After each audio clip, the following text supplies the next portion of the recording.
Welcome to PVS TV. అంతే మేము అనుకున్నది ఏంటంటే ఆయన వస్తే మా జీవితాలన్నీ బాగు చేస్తారని చెప్పేసి మేము అనుకుంటున్నాం. చాలా హ్యాపీ ఫీల్ అవుతుంది అయితే. దాంట్లో ఉన్న ఇబ్బంది అయితే ఇంకేం లేదు. ఆయన ఉన్న నమ్మకం ఏంటంటే మాకు అదే, ఆయన నెగ్గితే మొత్తం అన్ని బాగు చేస్తారు, రోడ్లన్నీ ఇంకా నీట్ గా చేస్తారు, ఏ ప్రాబ్లం లేకుండా చూసుకుంటారు, ఏ విషయంలో అయినా సరే కరెక్ట్ గా చూసుకుంటారు. ఆ నమ్మకం మాకు ఉంది. ఆ ఫ్రీ బస్సు లేడీస్ కి అయితే ఆ ఇబ్బంది ఏమి ఉండదు.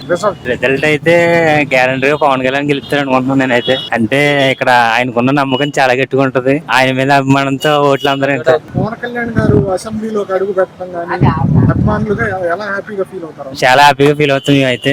ఎందుకంటే ఆయన రావడం కోసం మేము అందరం వెయిట్ చేస్తున్నాం. అంతా ఆయన ఇక్కడ నెగ్గిన వెంటనే ఆయన ఇక్కడ కొత్తారని చెప్పేసి ఆనందంగా ఎదురు చూస్తున్నాం అనమాట అందరం కలిసి. అదే మాకు చాలా సంతోషంగా ఉంటుంది. సెలబ్రేట్ ఎలా చేసుకుంటారు? మేము గెలిచిపోతుందని చెప్పి మాకు అర్థం అయిపోయింది ఆల్రెడీ. రేపు ఉంటది అసలు ఆరంభం ఏంటన్నది. ఇంక గెలిచినట్టే, ఇంక ఫిక్స్ అయిపోయాం మేము ఆల్రెడీ. ఇంక రేపు అంతా బాణాసంచి పెట్టుకుని రెడీగా ఇంకా మేము ఫిక్స్ అయిపోయాం ఆల్రెడీ.